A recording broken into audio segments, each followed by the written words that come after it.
So high, আমি তোমাদের Anirban. So আজকে যে কনসেপ্টটা দেবো তোমাদের সেটা হচ্ছে কেপো কনসেপ্ট। ভীষণ ইম্পোর্টেন্ট একটা কনসেপ্ট। এই ভিডিওটা ২ টো পার্ট থাকবে। Part 1, part 2। পার্ট 1 এ থাকবে কেপো কেন ইউজ করব?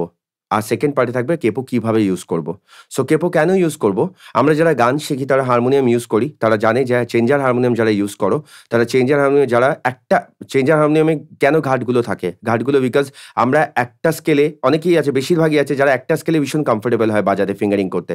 সিতে আমি ধরো গানটা একটা সিতে আমি ধরো খুব ভালো ফিঙ্গারিং করি। কিন্তু বি ফ্ল্যাটে যদি সেই গানটা বাজাতে হয় বা সি শার্পে যদি বাজাতে হয়, তখন আমার একটু প্রবলেম হবে। কিন্তু সেই প্রবলেমটা যাতে না হয়, তখনই আসে চেঞ্জারের ওই ঘাটের ব্যাপারটা। মানে আমি ঘাট বাড়ালে সেটা সি থেকে ওপরে উঠে যাবে। আমি যদি ঘাট নিচে নামাই সেটা সি থেকে নিচে নেমে যাবে।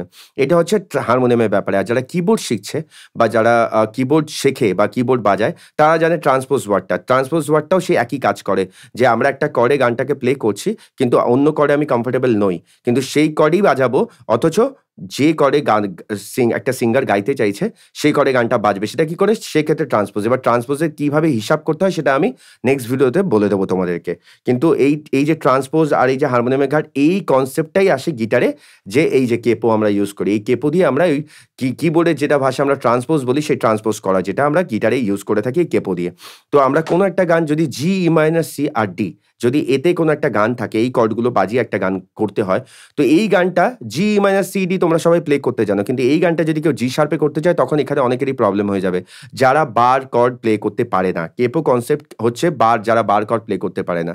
তো সেক্ষেত্রে জি, ই মাইনর, সি, ডি এই কর্ডটাকে জি শার্প, জি শার্প, সিটা হয়ে যাবে সি শার্প, ই মাইনরটা হয়ে যাবে এফ মাইনর অ্যান্ড ডিটা হয়ে যাবে ডি শার্প। তো এইবার এখানে কি করে আমরা কেপোটাকে ইউজ করব, এই কেপো ইউজের ব্যবহারটা আমরা তোমাকে সেকেন্ড ভিডিওতে তোমাদেরকে খুব ভালো করে বলে দেবো।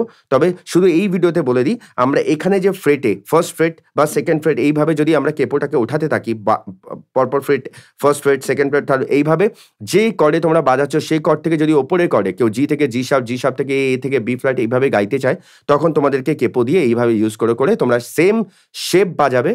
অথচ সেই যত ঘর তুমি জি থেকে এখানে আসলে, তখন সেটা যতটা ট্রান্সপোজ করা দরকার তোমরা সেই বুঝে তোমরা কেপোটাকে সেই ফ্রেটে রাখবে। তো এইভাবে কেপোটাকে ইউজ করতে হয়। সো দাদার ভিডিও কেমন লাগছে অবশ্যই জানিও। যদি ভালো লাগে অনেক অনেক ভালোবাসা দিও। অবশ্যই সাবস্ক্রাইব করে বেল আইকন প্রেস করে দিও। এইটুখানি শুধু তোমাদের থেকে চাওয়ার যে একটু পাশে থেকো। আমি চেষ্টা করব আমি যত ভালো ভালো ভিডিও তোমাদের জন্য বানানো যায়। আর আমার ভুল ভ্রান্তি হলে আমাকে একটু ক্ষমা করে দিও। আর আমাকে বলো, আমি অবশ্যই সেগুলো শুধরে নেব।